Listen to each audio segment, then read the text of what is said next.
Hello everybody, it's Christi Friesen, and guess what? Today we're going to get a little blingy. Okay, we're going to get a lot blingy. So I'm here in yet another one of these Secrets of Polymer Clay series here at the Fire Mountain Gems and Beads Jewelry Making Studio. And we are going to have fun. Now I know there's a lot to learn about polymer clay, but the object of this series is to get you to dive right into making something, and while making, learning new techniques. Then when you go, oh my gosh, I love this polymer clay stuff, this is so great, tell me more please, everything I ever wanted to know. Then you just go to the learning section here at Fire Mountain and you find all the other stuff. There's videos on basic polymer clay stuff, baking polymer clay, and lots of other projects.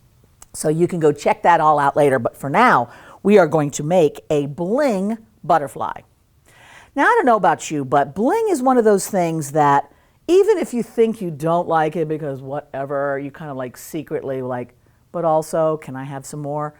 Bling is exciting. So what we're going to do is we're going to use glass rhinestones embedded into polymer clay. Okay, so in this series, I've been telling you all these reasons why I love polymer clay, but one of the things I love about it is that because it bakes at a very low temperature, it's an oven curing clay, but it doesn't need to get too hot in order to cure. That means we can add things to it, like crystal rhinestones and all kinds of beads and other fun materials. And the crystal rhinestone thing, if you have not gotten into this yet, let me tell you, you're about to find your new obsession. All right, so here is our finished piece. It looks complicated, doesn't it? It looks like, oh my gosh, where did you even start with that? I'm going to break it down for you in a step-by-step thing, and at the end you'll be like, oh, that was so simple, I think I'll make 100,000 of them. Which you should, because the butterflies come in so many shapes. So just because we make this one doesn't mean you don't have 6 more butterfly shapes you're going to want to make. And speaking of butterfly shapes, let's go there first. So let me put that little guy aside and show you what I did to create the pattern for the butterfly wings. I just took a pen, folded a piece of paper in half, took a pen, and just traced some simple butterfly looking wings and then cut them out with scissors, right? And then I made this little butterfly pattern. You can create any kind of butterfly wing you like. I would say go to a book on butterflies or Google it, or just kind of find some images, go outside and take a look at the ones that come wandering around your garden and just see what those shapes are like, and then go home and try to draw and sketch that. If not, there's a ton of them online. You should be able to find some butterfly wings pretty easily. But I just did this very simple sort of a shape of a bee, like a big crazy weirdo bee, and then the letter B, and then open that up, and there's our design. All right, now what do we do with this? We're going to put it onto a piece of clay. We're going to trace around it. We'll have our shape, and then we start decorating it. So to create polymer clay, it comes in little blocks, and they're each a solid color, but the joy of polymer is that you get to mix colors around and come up with new things. I wanted something that was sort of a periwinkle blue, so I just took some of my darker blue and added some white to it. And I have a little bit of granite clay. I tend to use that for everything when I can get it. It's just a translucent clay with some specks in it. I like that, but you don't have to use it. But when you mix these two colors together, you get this color, which I thought was just a fun butterfly color. Now, the reason it's flat like that is after I've mixed that all up by hand, by folding, I'm going to roll it out or put it through my pasta machine and make just a sheet of clay. And this isn't too thick. It's probably the second largest setting at my pasta machine, which is about as thick as a quarter coin. Then I'm just going to take my little butterfly pattern and place it on top. And you can use a cutting blade or you can use a needle tool, whatever is easiest for you. I'm going to grab my cutting blade and just cut this sucker out. So I'm just going to go wee, whoop, and around, wee, and just cut it right on out. At least I'm going to try to cut it out. Some days I do better than other days, but it's pretty forgiving. All right, so you see how simple and easy that is? And I do it in sections, you know. I can't always get it all in one shot. And there we go. And once this is all cut out, then I like to take my fingers and soften all the edges, because when you're cutting, you've got little like notches or little like right angles when you wanted rounded bits. So take off your little pattern, save that for later, because if you like it, you might want to make more. I use my cutting blade as like a little spatula to carve right underneath it and lift it off so that I can get my fingers in there and just soften all those edges. You see how kind of raggedy that looks? We don't want no raggedy butterflies. So let's get in there and smooth it all around. Pinch. Now you might be going, oh wait, you're getting fingerprints on it. Oh no. Oh yes. I love fingerprints as a texture. Now one big giant thumbprint in the middle of something, awkward. But if you're touching it all over the place, what you're doing is you're creating kind of a natural velvety texture so that anytime something goes awry, all you've got to do is press it again with your fingers and you get right back to that original texture. It's a nice little trick a lot of people don't know about polymer. They always think they got to get it super smooth, but that'll drive you crazy trying to get it smooth. Whereas if you do this, it's all consistent and it looks fantastic. All right, so I'm going to put my little butterfly down. Now we've got a couple of steps to do. I'm going to create the whole pattern of the butterfly, all of the little gemstone bling and or rhinestone bling and all the little tile work to kind of create this faux mosaic. I'm going to put a little body in the center, then I'm going to bake it flat like that. We'll talk about baking at the end. Then I'm going to come back and add a pin back there, a little brooch back, and make it into its final piece. Now you can choose to make it into a pendant or a wall piece or a brooch, but I like a brooch. Like you're wearing your lovely little scarf, you know, and you got that butterfly on there. Doesn't that look good? I thought so too. All right, so now what? I want to make these circular patterns. So you can see on this one, I've got like 2 sets of circles or circular type patterns on the wings to fill in with good stuff. So I'm just going to take, now this is actually a cannoli form. You can use this or you can use like a circle cutter. Polymer clay cutters come in lots of different shapes, so you don't even have to be stuck to a circle, but I used a circle. And I'm just going to impress a little line in there so that lets me follow along with the tiles that I'm going to add. And I did one on the top and one on the bottom. I'm only going to show you a little bit because we don't have to make the whole thing together. I have different halfway done pieces for us to share, but let's start with that. All right, now what do I want to do? I want to have some contrasting colors. So I thought, let's put a light blue patterning on, and then maybe I'll use some of the pink that we're going to use in the body. So I am going to first put all of these little tiles on so you can kind of see where we're going with this. We're going to add these tiles to make the faux mosaic, and then we're going to get blingy with our crystals. So I just took some white and I mixed it in with blue until I got a really light blue color. And that I thought was a really fun contrast. And then I just kind of made a sheet of that with my pasta machine. And what I'm going to do now is I'm just going to cut a little section of this so that I have a strip to make my tiles out of.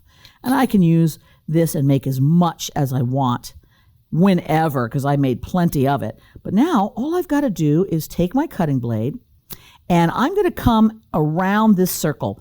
And you can make these absolutely perfect if you want. But you know what the fun is? Like, take a look at this. See how all over the place these tiles are? Doesn't that look so much better than trying to make it absolutely perfect and the one that's off makes your eye look straight at it and go, what were you thinking? But when you already start to have this craziness that is perfectly balanced, then it really looks like you know what you're doing. I'm a fan of that. My kids say I'm chaos neutral, and I embrace that. I think that's a really good thing to have as an art person. But that's me. If you tend to prefer things to be very strict, tight, organized, even, that is perfectly okay. It's a little bit more work for somebody like me, but if your personality is that way, then that's totally fine. I will give you a little hint. When you're going on a circle, instead of having a square, you kind of have a bit of a trapezoid, so that's sort of a little bit of an angle. Then those pieces fit together a little nicely, so you might want to try that. I am going to take each of my pieces and I'm using my blade to line them up along that circle that I made. So this is a nod towards perfection, is lining up the tiles all along that little circle that we just made. And that will make the whole piece look really good. Now you've also noticed, while I was talking and not showing you what I was doing, that I sometimes will cut a piece in half again to make a little small piece. That helps me get it into these little areas that don't have enough space. for a big full piece. So let's get this last little bit here, and we should have a circle done. All right, let's take a look at that and see how we have. How fun is that? All right, so you see my circle here. Now I'm going to show you on this one how I continued to add some other colors. I added the circles down here. We start filling it up. Right now we're going to just put this on, and then the bling, and then we'll add some more tiles as we go. We kind of have a process. My theory is that we are first going to do the basic circles and put some bling inside the circles. Then we make the body so we know how much space we have left.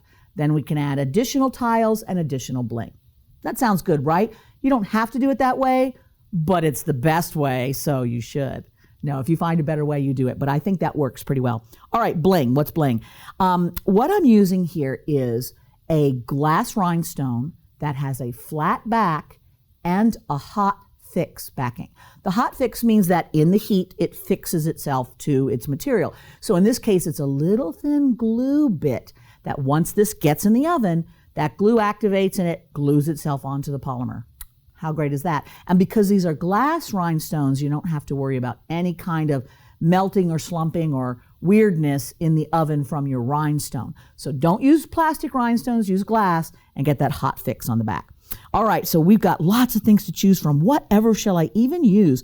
There are so many. I'm going to just take a little handful and put them here. And I don't know, I might get a little wacky with a couple different colors. We've got so many to choose from. Let's just take, a couple of these big green ones for no reason.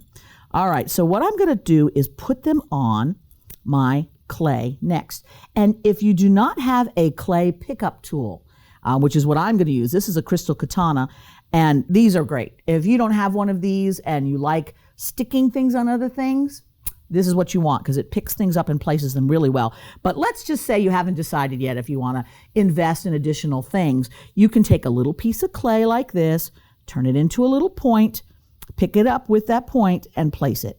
It's not as consistent because you have to keep playing with that and fixing it, but it works really great, especially to see how it's going to go.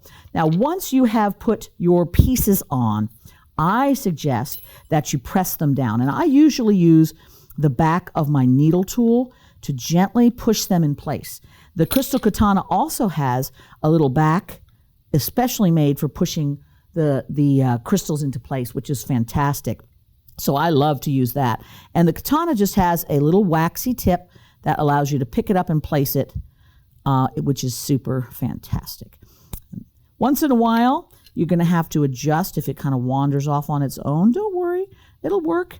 And then you get in there and you press it down. Now, the reason why I'm pressing these things down is in the oven, these glue backings are going to start to get activated, right? Which means that can kind of slide a little bit. So if it's pressed into the clay, then it's got a spot where it lives and it doesn't go wandering all off in crazy directions. So pushing it in just a little is not like necessary for it to work.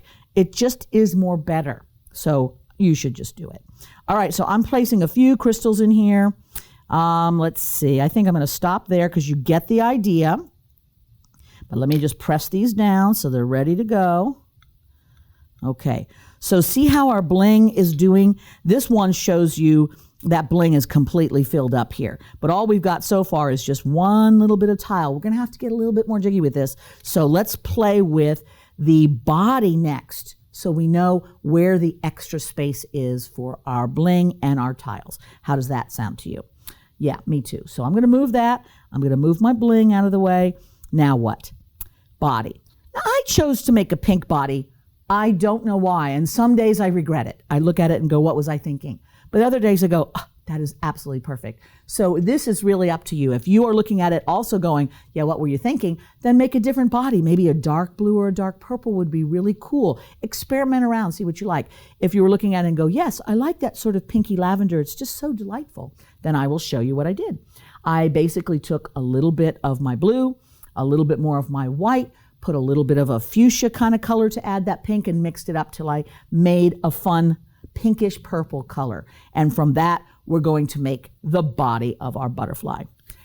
Now, butterflies are bugs, and if you've ever seen a bug in your life, you know they're full of eyeballs and legs and stuff, and sometimes you don't necessarily want to put a thing with eyeballs and legs on your chest. So I have made this a little more stylized, a little more artsy, a little more easy for anyone to wear. But if you are one of those people that says, yes, bugs crawling all over me is amazing, then feel free to get a little bit more realistic with it if you like.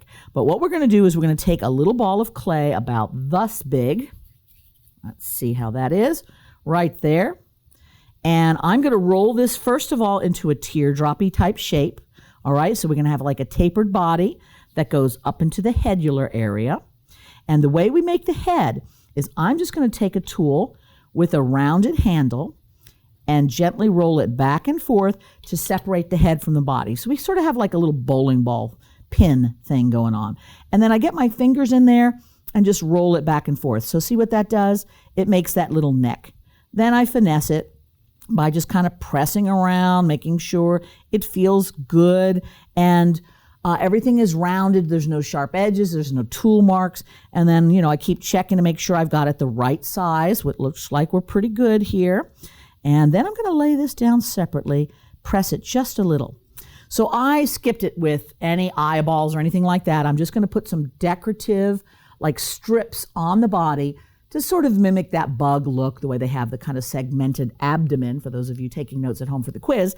And then I will just put the antenna on, super easy. Let's do the antenna first. All right, I'm going to grab a couple of ball-tipped head pins. So these are just silver ball-tipped head pins. You could use whatever color you like. I liked the silver. And you can make these as long or as short as you want. I'm going to just bend them a little bit by rubbing my finger along the edge just to give them a little bit of a curve. I'm going to insert these in the head. Now, if these are really long, you can trim them down. So you just take the end and, of course, just snip it off. Duh.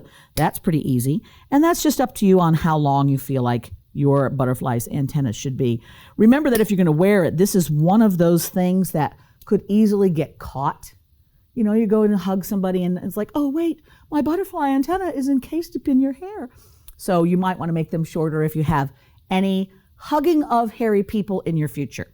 All right, so the other way that these help stay inserted into the clay is by using some polybonder. You don't got to do this. This is an optional step. But this is a glue specifically designed to be used with polymer clay so that it can go into the polymer clay.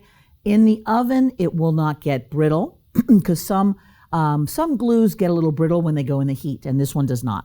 And it's also got a nail brush applicator, which I love because I don't know about you guys, but I have glued my fingers to things far more often than I'd like to remember. So if I am just using a brush applicator, it's a lot easier to get it exactly where I want, which is just on the very tip of that wire. And then I can just tuck that straight on in. Okay, so I'm going to press that into the head. Boink. And I'll do the same on the other side. So it's kind of a little bit of a Martian to start with. You could make this into an alien bug if you wanted. That would be fun. Or not. All right, so I'm going to try to push them in equal amount so that they look about the same length. That's kind of an important part of it. Great. Now let's make those little decorative strips. You also could completely cover the body in a contrasting color of the flat back crystals. That would look amazing as well. But we're just going to make a little strip. So I took the same clay, put it through the pasta machine at a thinner setting, and I'm going to make some strips out of this so that I can wrap these around the body. Let's do a couple like this. Let's see how far we get with this. So I'm just going to take this little strip and lay it over the top. And this should be long enough to go completely around the body and tuck around the backside. The nice thing is that we won't see the backside of the butterfly. It'll all be pressed against the wings, so you don't have to worry too much that you're not making it perfect because you won't see any weird imperfections. All right, so we just have this one more little strip to put on there. Okay, let's just put all of those tucked around the back side, shall we? So pick your little baby up and just wrap. Now, I often will cut off any extra of this if it's going to get in the way. Like, see how long those are? And they're really, a little awkward. So you can just trim off anything that's too much. And just press it down. And I usually then just take it here, press it a bit, make sure that looks good. All right. I think that'll work, don't you? So let's put that little guy right where he belongs. The neck should be right where those wings come together. And then the rest of the body should just tip off the end of the butterfly wings just a little. That's usually just about right, I'd say. Now, I think we want to add a little bit more decorative something in the neck area. So I'm going to do some trimming like we did before and just put a little tile, mosaic-y tile on the neck and into the head. This just gives a consistency to the look of that mosaic.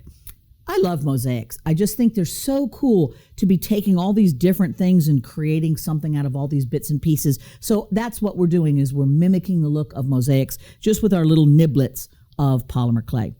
All right, so now what are we going to do? We're going to continue with making more tiles.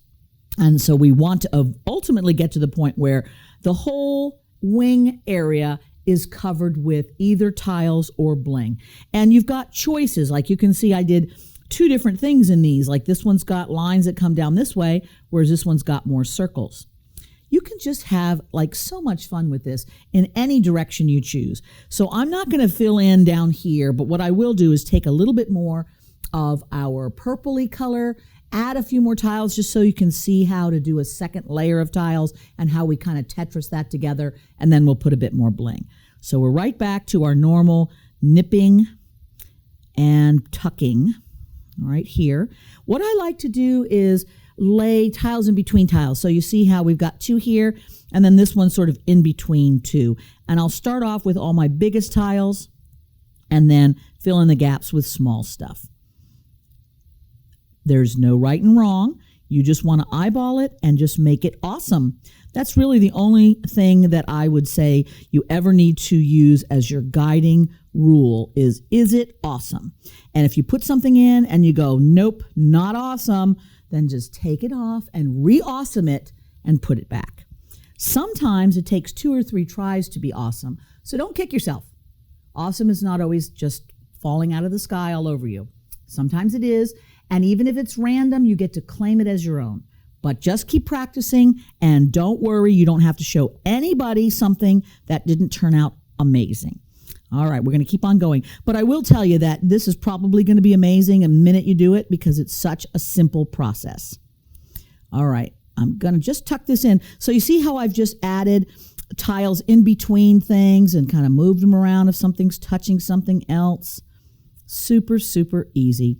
One thing I tend to have trouble with sometimes is having my tool touch in areas that it wasn't supposed to go and leaving little tool marks. So I'm wanting to try and always hold, I think if you saw what I was doing here, is always hold these tiles at the very tip of my blade so that the least amount of tool is getting on the process. So that is a little trick for you there. All right, so now the rest of this is just filling in the gaps with more crystals, which we've already done, so I won't show you that. But the end result is something like this, where you've got crystals inside. I'll show you this one because it's got the circles.